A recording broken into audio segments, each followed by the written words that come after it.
Hello, sir. So nice to see you. We finally made it. Finally meet. I like this. How are you doing? Not bad, not bad. Hello to everyone, and welcome to today's episode at Focus Radio. Thrilled to have an extraordinary guest with us, a man who has dedicated his life to empowering children, inspiring fitness professionals, myself as well, and redefining what it means to lead with purpose and empathy. Brett Klika is not only a world-class coach, educator, and speaker, but also the founder of Spider Fit Kids, a revolutionary program that combines, that's how I actually found you, that combines fun, movement, and education to help children build healthier lives. We need you more than ever, Brett. Your work has touched live across the globe from your days at Fitness Quest 10 to your mission of shaping the future of kids' fitness. And personally, it's a huge honor to have you here. Thank you for joining us today. How are you doing and where are you joining us from? Well, man, that intro, thanks for that. I'm joining Yes, you you from too. San Diego. I'm here at my home office and Oof. yeah, it was a really cold 72 degrees Fahrenheit yesterday. So we're, Yeah, right. It's one of I've never been. I want to visit San Diego and La Jolla. I've seen so many. So all my friends have been there. They're like, it's a place to be. I live not that far from La Jolla. So anytime, Oh, let me know. Yeah, I let me, started to let me hate you a bit now. Okay. know. So what's going on? At any given time, I'm the type of person that likes to find a lot of meaningful pursuits. I don't like to use the word busy because busy really isn't a metric of anything. You can be busy doing, taking out the Uh-huh. garbage. And so right now we're on our break with my daughter. She's on her school break. And so one thing, as a single parent, I've really focused on doing is, you know, focusing on, okay, what's happening now? My daughter's home. We have this opportunity. There's only a certain amount of these we have. And that's Let's something make that's really most of changed. it. Yeah, that's something that's really changed my mentality over the last, not just the last couple of years being a single parent, but over the last, there's a very finite amount of time we have, particularly with our kids. So I've really invested a lot of time over this break, just being with her, planning things with her. We went camping, and then I'm sneaking in a little hour here, hour there. She hung out with my mom yesterday and at a friend's house, so I've gotten a couple days of good work in. So that's really where I'm at. And as we speak in this holiday season, I'm enjoying time with the family, but I'm also some big things coming up in 2025, particularly. I've done a lot of work with kids, but where that always comes back around to is that culture of wellness in the home. If healthy kids, healthy kids come from a healthy culture of wellness in homes. And I've found after working with kids and organizations that work with kids and really digging into that over the last, since 2000, I guess it's been about 10 years, it comes back to, well, the parents need resources too, because there's been so many situations where parents are essentially coming to me, coming to my organization, coming to other organizations and saying, well, hey, my kids are overweight or my kids aren't active. Well, and then you say, well, what do you do? What are your hobbies as parents? How do you spend your time outside of work? Well, I'm too tired. You can't expect me to I'm too, and, and so it's not a culture of wellness. It's not a matter of being an exercise obsessed home. It's not a matter of being a diet obsessed home. It's just a matter of that's part of the family discussion is health and how things impact your health and Mhm. The positive. same way you do, huh? Yeah. And so that's, I'm really leaning into that, trying to get a message to parents because burned out parents are really unable to inspire children because they look at parents who are like, well, wait a minute, you're telling me to do these things and this is how you end up? That doesn't sound good. And so there's a lot of things coming in 2025 for that, and a new website. You're going to see me on social media. I admittedly, it's been hard being on social media and really being the face of something because I've really been in all transparent honesty. I've been going through it in the last a couple years losing my wife unexpectedly. And That's it's, what I was planning to ask, like, yeah. who is Brett? Who was Brett? Who is Brett now? And how he became like a leading figure in fitness and personal development. Because are you the same person? I know it's a stupid question, but can you explain exactly what happened and if you want to share? Because I think it's going to be empowering for a lot of people. Well, it's not a stupid question. It where I started, the reason I got into health and wellness and all that is really it started my own story. I was an overweight kid, and I found that my mom said she'd give me $1 for every lap I ran at the track towards Nikes, and I'd never owned Nikes, and I wanted them so bad. So all of a sudden, I'm going over to the track every day, and pretty soon, yeah, I got my Nikes, but it became this self-rewarding cycle. I felt good while I ran. I all of a sudden was doing really well at sports. I was losing weight. Everything was happening for me. And I realized at that time, it wasn't just the health. It wasn't just the weight loss, but I realized that I had autonomy. I had agency over what I wanted out of life. I didn't have to be a victim of anything. I could decide. And that's planted. And it became an obsession, honestly, from the time I was about 15. I knew what I wanted to do with my career from the time I was 14 or 15 years old. And since then, I started in athletics here at the U.S. Olympic Training Center. I was an intern, then I got an opportunity to be on a coaching staff for USA Canoe and Kayak. And then meeting Todd Durkin as he was opening Fitness Class 10. And it's just I kept getting opportunities on these larger platforms to share my passion. And it was raw at the beginning. I didn't quite understand how everything worked. At the beginning, it was about, here's how you get a six-pack. And if you don't listen to me about how to get a six-pack, wrong.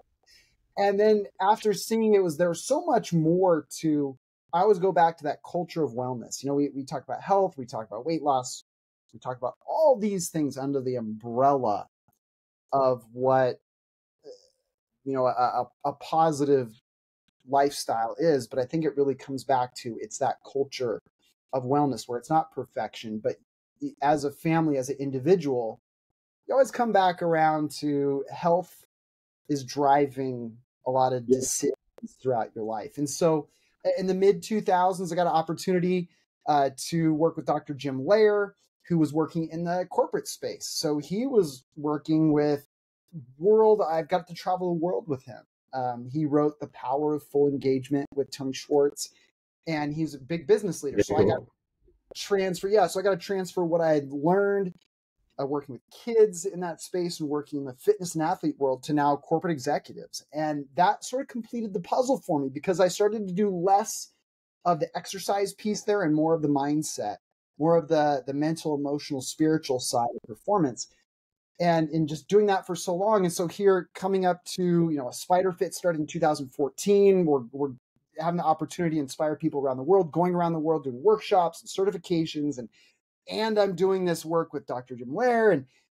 And so then the pandemic hits, which in 2020, that was the first big change in my life, in all of our lives. 100%. And so it kind of scrambled, and I'm sure as you experienced too, it scrambled kind of, that was a gut.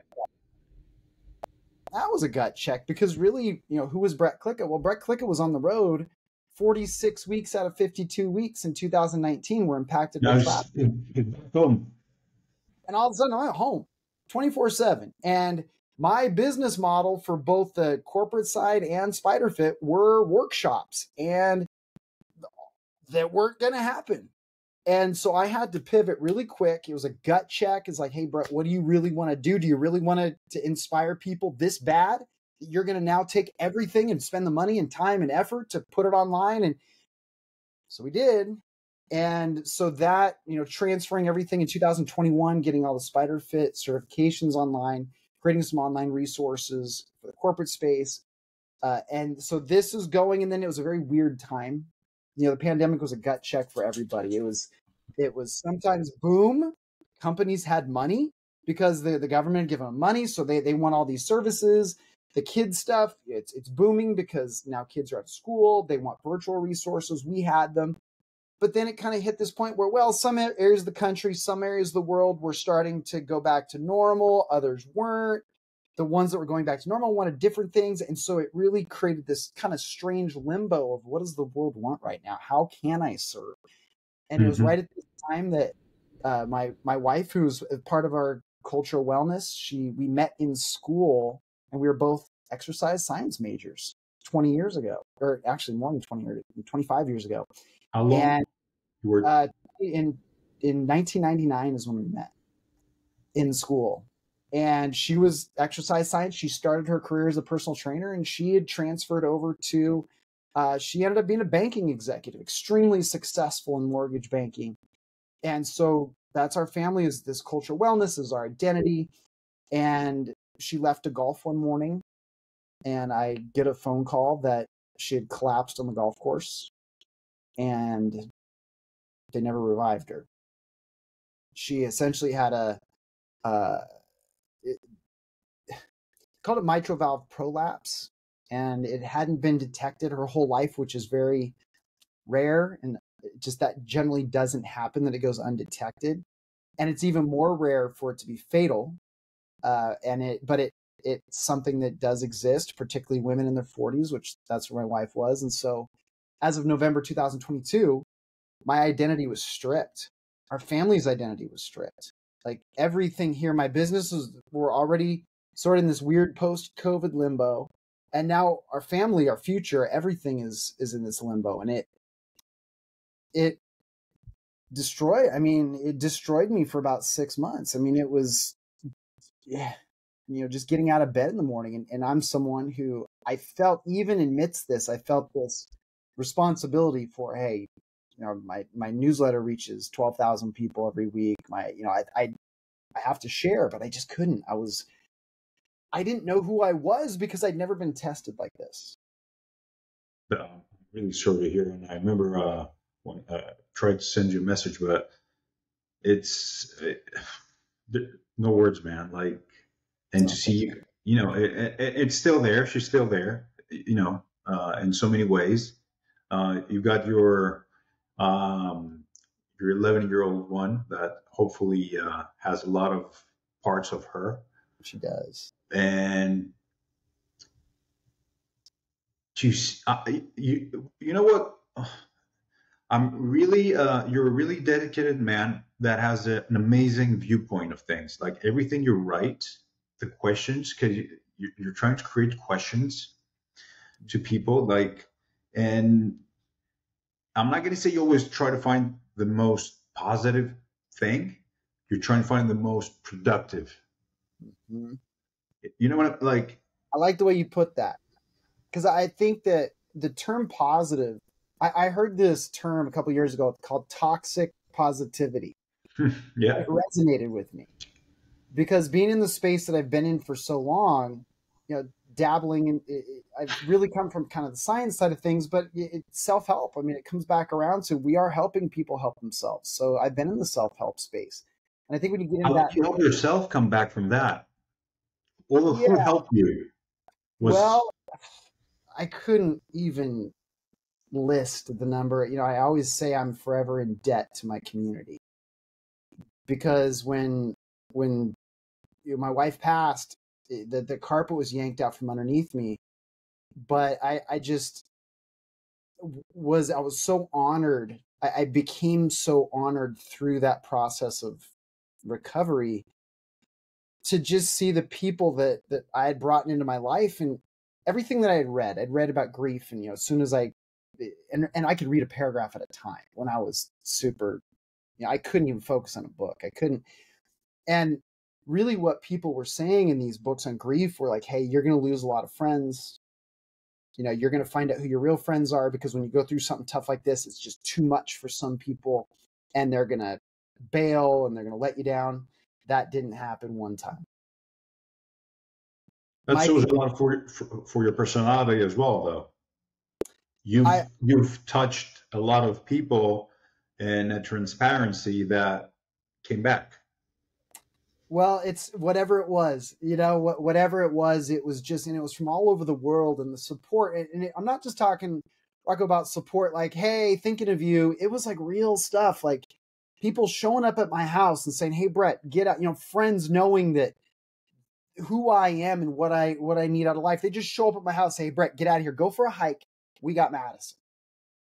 Get out of the house, go, or, just show, hey, Brett, we're going for a walk. Like, it just, people wouldn't let me wallow, but it was in a very positive way. It wasn't like they were getting in my business. They're very respectful, but it was from all over the globe. And just, I did invest in friendships. I do invest in people. It's something that's part of my value code is relationships. I have many friends in my life, many that we've been friends for more than 25, 30 years. That's relatively rare and so if there's anything I've done in my life is I've done the work to maintain relationships. And I can tell anyone out there, relationships are work. Even your best friends, your family, it's work. You have to, it's an active pursuit, but I can tell you, it's one of the things that truly saved my life. So if you're someone who's just like, I've gotten so busy, I haven't had coffee with someone, I haven't had coffee with a friend in a year, get the damn cup of coffee. You need to do it because they might not be there tomorrow, or you might need them tomorrow. You never know. And I didn't know that I was training for that. I didn't know that wasn't my intention to be like, okay, I'm going to create all this positive. This is my investment. I didn't. Yeah, but it just came back, and my community, really saved my life because I was in a place where I hadn't been tested like that before, and I didn't know how I was going to react. I'm this self-help person. I'm this person that seems always positive. And you realize that positivity is good, but once it becomes fake, once it becomes someone's just telling you, no, you just be positive, just whatever it is, just find the positive. I completely disagree. I think if you get caught in the negative space, that becomes a problem. But all of the emotions we have, every single one of them, from grief to sadness to anger to elation and happiness to relaxation, whatever it is, they all serve a purpose if we're willing to just understand that, yep, I'm experiencing this is very unpleasant. It's terrible. What I experienced after my wife passed was the worst. I really thought there was a chance I could die from the way I felt. But through that, it gave me such clarity. It allowed me to process what happened without drugs and alcohol or anything else to influence the way I felt. And it allowed me to truly process it and to come out the other side. I still have my days and I still have my struggles, but I feel that I went through it and I actually processed it. And so, yeah, you asked who was Brett before, who's Brett now, and all those different things. I feel now that I'm looking forward to 2025. I feel that I am back. I am changed a little bit. Going through something like that is going to be passion. It's done some. I don't know if I want to use the word positive, but it's given me some insight, some clarity, and I wish with everything in my being that it never happened. I really do. I don't, it's not a positive thing. It's not a type of thing. Well, you're going to make something positive out of this, Brett. That's all BS. However, the clarity that I've gotten and I can use that to inspire other people. And that makes me feel good. I really appreciate you sharing that because I know it is a really tough spot to be. I cannot say I know how you feel, to be honest. And, whoever does, yeah, I've experienced loss, but that not in that kind of aspect of it. But thank you for sharing because that's you're keeping it real. You know what I mean? Like, I think that's important, and authenticity. I think that it does a disservice if you're someone who influences people's fitness and health as well, and if we create this false vision that being happy, being fulfilled, being healthy is some form of perfection. If we create this false vision that, well, you have to have, if something bad happens, you just have to be positive right away. Or if we create this false vision, that's not helping anyone, because something bad happens to them and they feel bad and they think something's wrong with them. Well, no. If something bad happens and you feel bad, you're working correctly. Your It's, brain. I usually say that I love, one of my favorite books is Viktor Frankl's Man's Search of Meaning. And at some point, he uses Nietzsche's quote that says, if you find your why, you can endure anyhow. And he Yep. continues saying, you're only free when you know how to act and not react in any circumstance that happens in your life. I Yep. find that more productive of saying you need to be positive whatever happens in your life. And you're like, seriously? This is stressful. Yeah. To just stepping back and taking your time if you need to, or well, having people there to help you, as you said, because that community actually was so, like, it's, as you said, it's so noble what they did, and it's really, really rare in these days. Yeah. But I tell people, patients, clients of mine, that positivity always latches on how you feel, and you're Mm-hmm. not going to always feel good. So what does Yes. that mean? Like, Yep. where you don't feel good, you're just going to feel negative or depressed or whatever, or you'll try to seek and endure sometimes that feeling that you have, and acknowledge that kind of feeling, and just Yeah. climb that wave.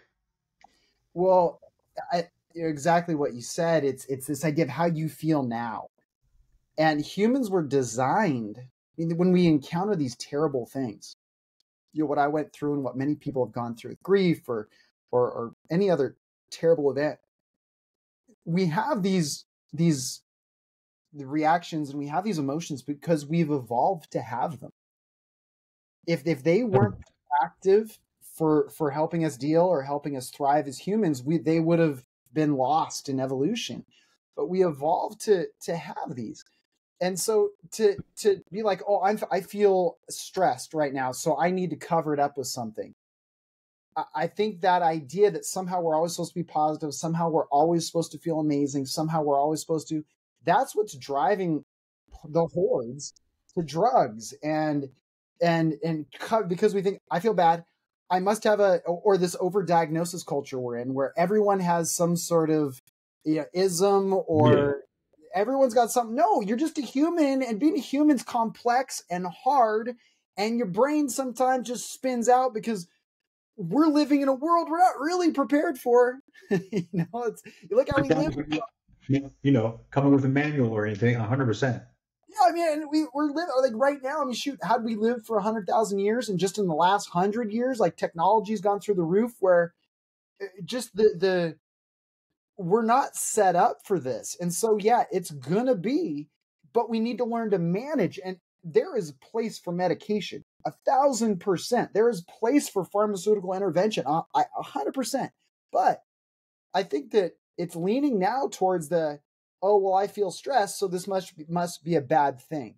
I feel sad, so that's bad. And well, no, it's not. I'll tell you, it's hell. And when I say it's hell, going through particularly what I went through the first couple months, that's not hyperbolic. Like, I really feel like I was in hell. And every minute of every day, every breath I took for the first 3 to 4 weeks, every breath I took was labored. So I believe that all this. I had a conversation with Dr. Sapolsky, and we're chatting about free will, and you become who you are because there's so many spider webs around you. He said that actually create who you are today, Yeah. and to take all that experience that you went through, can we see it from like a leadership and coaching perspective? Like, Yeah. how did that how can a good coach transform lives? What's the need So for emotional intelligence and empathy? Because we forget that. I think empathy is something that usually as a coach, something has happened in your life that you've triumphed over. You had a struggle, you triumphed over it, whether it be your health, whether it be your mental health, whether it be, and that's usually and you look at sports. It's usually the people that struggled. Usually it's not, Michael Jordan probably wouldn't have been a very good NBA coach, because he busted his butt and he had his struggles, but he didn't have to struggle to get on the court. And so we all go through a struggle, and then we show up with our clients. And I'm not just talking about fitness. I'm talking about, it could be in anything. So we went through this, we overcame it, or we got to a place where we felt that like we have some degree of autonomy or agency over this challenge. And then I think there's this deep down, we kind of expect our clients to just have the same, like, no, I did it, so you totally can do it. No, you're not thinking about it right. And we put ourselves into our clients. And I'm guilty of that. And I've realized that I've been guilty of that throughout my career. And so when you lead with compassion, which is hard, but it's not about you. It's about leading them through their journey and not focusing on who you are after your triumph. It's remembering who you were before. And what would you say to that self? And that's where we can really be as coaches and leaders, focusing more on that. And, there's going to be the people that they're going to go out and insult their clients. And there's people that respond to that. You're such a wuss and I can't believe you just sit there and be fat, or you sit there and be poor and Bob. There's people out there that respond to that. So, hey, if you're getting results from someone beating your butt, then stick with those people. If you're getting results, then do it. But I just think as a coach, you get further. And just because you're compassionate doesn't mean that you lead with leniency. It doesn't mean that you're dismissive. It's just that before you offer correction, before you offer your feedback, as you do as a coach, it's to put yourself in their shoes so you're communicating in an effective way. It's so interesting. I remember asking, because this is a really good advice for all future coaches, what you actually said. I was chatting with Mike Boyle a few years back, and I said, what does it take to be a really good coach? He goes like, just be a good person. Yeah. And everything else will settle. Just be a good person. Yep. And I'm like, he is like first generation, one of the best strength coaches out there, still is. He's created so many coaches. And when you ask, everybody's expecting, oh, you should do this or do that. And he's like, just be a good person. Yeah. Exactly what you're actually saying now. Was be the best version of yourself.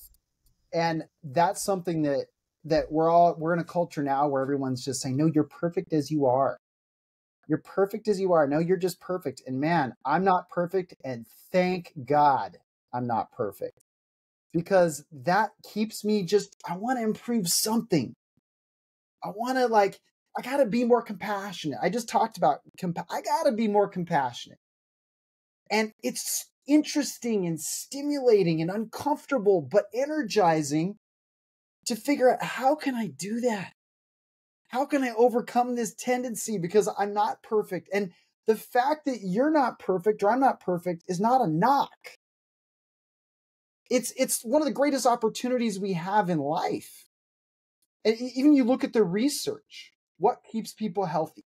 What keeps people young? What staves off the aging process? It's hormesis. It's dosed stress. It's intentional stress that we put on our brain and our body. And so if we're willing to go into the saying, I'm not perfect, I always want to improve. That doesn't mean I hate myself the way I am right now. It just means that, man, I'm interested in what's next. What's the next thing? How could I love deeper? How could I be a better parent, spouse, friend, community member, coach, accountant, lawyer, someone who works on the streets, whatever it is, someone who's doing streets for the city and patching up the roads and things like that. Whatever it is, man, that is an interesting, energizing life to say, I'm not perfect. I want to find something little every day that I can dive into, because life will be so much more rich and rewarding and fulfilling if I do. Never. If someone says you're perfect the way you are, you tell them to shut up, and you're probably not going to have a conversation. I wouldn't have a conversation with them anymore because they get off the train. You know what's really interesting? And I'm not sure if you want to chat about spider fit kids because, to be honest, after becoming a parent, a lot of things changed. You know that better than me, right? You've been a parent 10 years more than me. That's why I always say is like sometimes when I don't act accordingly, I talk to my son like I'm talking to an adult. I'm like, dude, I really apologize. I've been a parent only 16 months. I'm trying. I'm doing like, and he smiles. I think he gets it. Yep. And to that aspect, what is Spider Fit Kids? The program's philosophy, interaction, fun, education, because all the things you're telling me are things that I want my kid to be empowered by. Yep. So our mission has always been to give the education inspiration to fitness mentors, health and fitness mentors. So that could be a coach, that could be a teacher, that could be a mom and dad, to help create a future of happy, healthy, active kids that become happy, healthy, active adults. And that's really the mission behind Spider Fit. And, you know, in looking at, you know, it started because we realized that we got hired to do a program in this big school district for PE, and we realized it was like the Tower of Babel. Yeah, the PE coaches speaking one language, personal trainers speaking another language, sports coaches speaking another language, and all these people are intricately involved with the kids' health and parents, and so everyone is speaking a different language. Everyone has got different goals and different self-serving things. And so what we said is, wait a minute, what if we kind of created a language that whether you're a sports coach or you work at a daycare or you're a therapist or whatever it is, we have this common language that is just, it's not focused on creating all-star athletes. It's focused on teaching kids to move, helping them develop a love and passion for movement. For health. Creating affinity for health. Because even if you're trying to create an athlete, even if your goals are, I'm going to create I want to help this kid become the fastest, the strongest, whatever it is, the number one thing that's going to impact their long-term success is their agency over their experience. And it's their level of enjoyment. If they're not enjoying it, because a parent cannot, and I'm in the midst of this with my daughter, seeing, you know, some of the parents that are, and it's hard for me not to, but some of the parents that are just so intricately involved and like they're just on their kid every day, and you see the kid does what dad says or the kid does what mom says, but as soon as mom or dad's not there, they're just like, phew, just God, they're off my back. The kids that go long term are the ones that are like, whether their parents push them or not, they're just like, I love this. They're just playing, they're beaming with a smile. It just feels good to move. And you know, I was the type of kid, I wasn't an elite athlete. I was an all right athlete, but I loved every aspect of it. And so it allowed me, I still do a billion different things. So that really is what we're trying to do, is say, hey, let's create this language, particularly before the age of 12, where the kids are going through these skills. They learn how to progress. You can take a kid who's never moved before, get them moving, but getting them enjoying it through games and different activities. They're developing, yes, they're developing the athletic skills. Yes, they're developing fundamental movement skills. But even more importantly, as we discovered, are the things like the perceptual motor skills.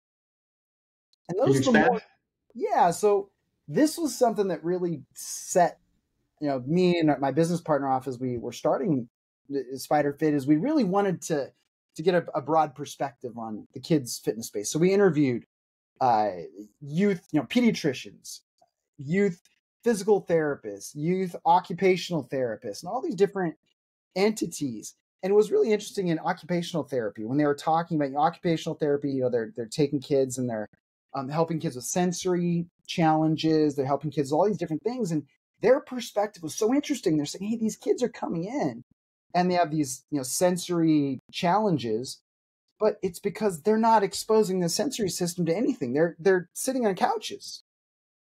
They're not rolling down hills and throwing dirt clods at each other and falling and smashing into things. And so what these kids, all of a sudden they go to do something that's overwhelming, or and some kids are born with it, but they were just kind of saying, they're like, hey, if we were to go into a random PE class, particularly in the inner city where kids don't have access to big open areas to go out and run, or they don't, apartments, smaller areas. For sure. There's kids that have never, they've touched grass. They've never touched grass. And so they're like, well, these kids would have sensory issues. Their eyes don't know how to track a ball because they haven't done it. They've never experienced. And that goes back to primitive reflexes and all the kind of coordination aspects of not only vestibular but cerebellar. Well, that's really what it's based on. So when you're looking at your sensory system, it's rhythm and being able to tell right from left, spatial ability. You have this whole list 9 perceptual motor skills. And so when we started to look at what we're doing, offering our materials, it's like, oh wow, we don't have to worry about teaching kids to skip yet, because if a kid doesn't have basic rhythmic ability, skipping is a nightmare. So how do we create basic rhythmic ability? Well, let's have some games where it's just a clap in. They're trying to keep up with the teacher's clap. They're listening to fast music, slow music, all these different things. So they get the notion of some form of rhythm or timing, and then we can add we add in the physical skills. So first develop the sensory skill, and that really resonated with a lot of people, particularly that we're working with more challenging populations of kids in really winners. You know what I mean? Like you said, and excuse me for interrupting, but imagine putting a kid to skip and he cannot skip. Yeah. Imagine the impact on that kid when, as we all know, if you don't have coordination and you don't have rhythm, there's just no way. Oh. And you're pushing that kid away from all that by doing that. Well, right away they say I can't. And we look at that as, if I'm a teacher, I'm like, well, they're just giving up. Okay, why don't you and I go take a electric guitar lesson today and see how that goes when we have no musical I don't know about you, but I don't have much musical background. Just show up. Okay, now play this. Play Stairway to Heaven. And we're like, I don't know the keys or the chords. I don't know any of it. Well, come on, play Stairway to Heaven. Why are you giving up? Like, I don't even have the basics. I don't know scales. Great example, yeah. And fighting for kids, you're creating healthy environment. You're keeping actually, you develop healthy habits. You prevent obesity. It's more, if I can say, holistic development of children. Do you agree? Yep. And using that word holistic, I think a lot of people automatically go to, oh, here we go. There's holistic just means that, holistic just means 3-dimensional. And why not? To that point, one of the things that we started doing with kids was self-regulation, because that's something that kids struggle with today, and because they're constantly stimulated. It's constant stimulation. Kids aren't allowed to be bored. And so breathing exercises. And we felt that was really important. So through our Powerful Playground and through some of the other resources that we have, we offered a lot of breathing exercises. And so we would go out to some schools, they'd either hire us, or in the more impoverished areas, we'd go and we'd volunteer our time to go down to schools and help kids. And we would end our time with them with this breathing exercise. Almost every single time. The teacher would warn us about that. They'd be like, just know they're going to screw around. Like, how long are you going to have them sit there and breathe and do this stuff for? I said, it's only a couple minutes. Like, yeah, I don't know if I do that. Like, you're going to lose them. They're going to all this. They were really concerned. Like, kids can't just sit there. You can't expect that. And watch me. Every single time. Well, the first couple times I was nervous. I was like, I don't know how this is going to go with a room full of 7-year-olds. Every single time, the kids wanted to stay and do it longer. And it was because, when we were young, and everyone says that, but, when I'm 47 now. So, when I was young, we did have technology, we did all of that, but there still was the void. There still was, you're just going to have to sit in the back seat of the car, and it's going to be a 5-hour drive, and you need to shut up. You just fight with your brother, do something. But you don't have an iPad. You're not going to be entertained. And that's just not the way it is now. So kids are constantly, if we're standing in line at the grocery store, give the kid the phone so they don't act up. And so they don't. And then all of a sudden you introduce this thing where they're breathing and they haven't felt their parasympathetic nervous system do anything. What's that? Like all of a sudden it's like they're stoned. They're like, whoa, this feels great. Like I don't feel like someone's, chipping at me with an ice pick. And so every single time. And so a lot of the teachers would say, hey, we started actually doing that in the classroom, and because the kids asked for it. So yeah. Which is big. And that actually is gonna, I want to start the discussion and kind of, can we have a Spider Fit Kids in Greece, like a new chapter? Is there kind of a potential introduction in other countries? Yeah, so we've been in Ireland, we've been to Thailand, we've been to we haven't been into China, but our products are in China. We've been to really all over the world. And with the certification really is the way to do it. And we've made that so it's virtual. And those are the big spots of our business now, is the certification. And we also license to different organizations. So a large organization could say, hey, we really like your materials. We work with a lot of the youth sports governing bodies in the United States.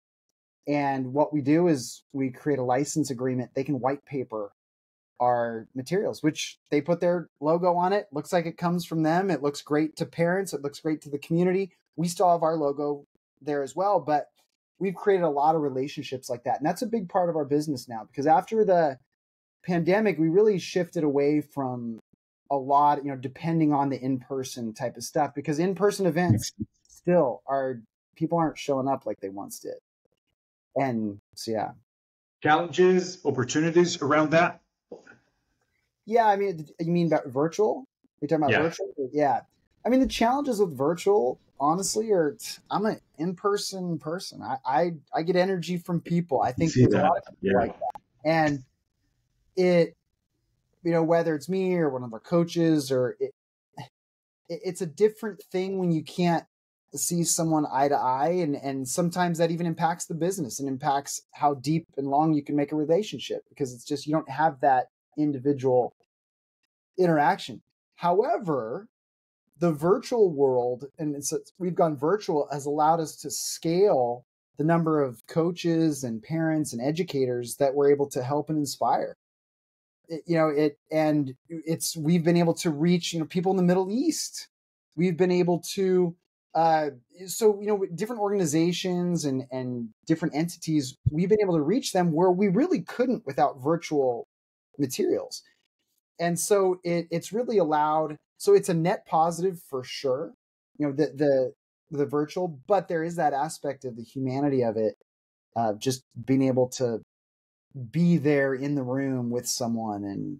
And now when we do live is pretty rare, but we spoke at Idea World last year, and my daughter actually accompanied me on stage. And she helped, she's the original Spider Fit kid. If you look at the videos, she was about 2.5, 3 years old when she wanted to be in the videos, and now she's speaking, and it's really cool to see. Well, it's a practical example of encouraging actually not only physical activity in daily life, but kind of encouraging I can mentality. Mm-hmm. Like and I you said, see that in your kids don't lie. You know what I mean? Like, no. They can try, but they cannot hide it. And just coming out and trying to speak and do all that's powerful. Well, she turned over a new leaf, and she used to be so shy, and then she's started to see me speak more, because a lot of the local things, when it's only me, I would bring her, if I'm speaking somewhere local, I'd bring her with me, because that's she just had to, and so she started to see it, and she liked that idea of sharing your thoughts in front of a group and getting that feedback, clapping or whatever it is. She loved that. And so she was interested in it. And so she, whenever she always asks if she can do it, and it's cool. What's the most important advice you would give to someone just starting out in fitness or life? In fitness, it would be more of a business based, in the industry, you need to find the intrinsic rewards associated with service. And I use that word service because all too often we get caught up in results and programming and all the X's and O's. And believe me, that's important. And it's part of service. But if you're going to go into the industry, let's say personal trainer or even like chiropractic or anything, if you're going to work with clients, if you're going to look people in the eyeballs and change their life, you're offering service. And the more you can see it as a service, and when you see what you do as a service, you're always looking for ways to make that service better. And part of making the service better is continually making yourself as the provider better and more knowledgeable and more compassionate, more understanding of people's problems. And that's part of it. And so I would say, coming into it as I'm going to offer a service, how great can I make that service? Because the better your service is, the more success you're going to have within your career. Now, someone just started, life advice. If I talk to a lot of college kids, and it's honestly, it's finding meaning. Searching, I'm a Viktor Frankl fan as well, but it's looking for meaning. And in that pursuit, you're going to do a lot of dumb stuff. You have to, you're going to do dumb stuff. You're going to meet people that hurt you. You're going to fail at things. You're going to all these things. But when you actually evaluate what happened, and sometimes it's not meaning, it's the meaning that you make from something. And I always say that I'm going to make my wife's passing have meaning, because, and I got a lot of platitudes after, well, Brett, this is just going to be, this is going to be something that it ends up having positive things in the world. And nope, my daughter doesn't have a mom. I don't have it. That's not a positive thing. And I haven't made my peace with God, in all honesty, with that. Like there's still a part of me that's just like, how could this happen? However, I can decide that, what? I'm not going to sit back and wait for the meaning to show up. I'm going to make that have meaning. And I think that if you go into life and you see, because you're going to have these failures and people are going to hurt you and all these, but it's when you make it have meaning, one of the ways that you can make it have meaning is you use that data. You say, hey, what did I learn from this? And instead of just saying, oh, I failed, I'm a failure, and oh, this person's a jerk, and blah, blah, blah. Okay, have your moment. But then it's like, well, what did I learn? How can this inform my life better? How can this, if I'm going to, to blend the two worlds, if I'm going to go into a service industry, how can I use my experience to give better service? So yeah, that would probably be at the base. And then there'd be a book coming, which I do. I got a book coming out in March. That was my next question, actually. When is it coming out? So right now the plan, it's 100. It's going to be 100 days of reading, and it's really designed on my new Energy 100 program. Okay. And it's really, it's for parents, it's for executives, for people that feel that life has become overwhelming, and maybe you're not burnt out, maybe you're not completely like, oh, I can't go on, but you're just like, man, how can I do this for the next 10, 15 years? And it's the proliferation of, I've done a lot of writing. I'm going through what I've gone through in the last couple of years, and so there's these short excerpts, anywhere from a page to 3 pages, and it's based on 100 days. And within the book, there's exercises that you can do, things, finding your deepest values, identifying your why, kind of taking some of these big questions that have become so popular and making them more tangible for people so that they can go through the process of answering them for themselves in a meaningful way and a relevant way. Instead of just looking, we all just look at our neighbor's paper and say, oh, my why is my family. Yep, it's my family. So that's what it is. While our families are important, it goes a lot deeper than that. And so that's really, it's to help people on that path of re-energizing their life and realizing that you don't, hurting yourself doesn't help others, and you can live extraordinary and you don't have to feel guilty about it. You know, I've been speaking for, I don't know, like 50 minutes, and your emotional depth and that sense of community is just incredible. Like, I really appreciate you, man. Like, that's, and I cannot wait for that book to come out. I'm going to be I'm going to buy for sure. And, hopefully we can, have a second part explaining that, going through that. And what is your new website up? Because I need to put all your information in the comments below. And so to find out where I'm at, the stuff that I'm doing for adults right now, now I'm completing that culture of wellness at home. Now it's looking at the adult piece, having the kids still, we're doing things with SpiderFit, but it's bringing the adults into the fold. BrettKlika.com, and the site's being revamped as we speak. It's up. But in about 6 weeks, it's going to be an all new site. I've gotten with my team is just on fire, and I'm excited about that. So a lot of social media, LinkedIn, you go to Energy 100 on LinkedIn. That is going to be blazing. We got so many, the video content, like I said, last couple of years, I've been improving all the time. And my headspace has been, and now I feel like it's 2025 is let's go time. And it's energizing. It's exciting to feel like, okay, unleash, and I'm unleashing. And it's going to be I don't think you've ever seen this level from me before. And I'm not waiting to see that. Count me in, brother. Well, I appreciate what you're doing, man. It's, you're inspiring people by bringing people in from all over the world. And we just need to keep having these conversations. For sure. Thank you so much for your time. It was, I really appreciated your time, and I became a better person after this chat, to be honest. Like, you made me, I took some really nice notes, and to be honest, I'm gonna text you back because I might have some questions. Please do. Anytime. I appreciate it. Thank you so much. All right. Thanks a lot, Rocco.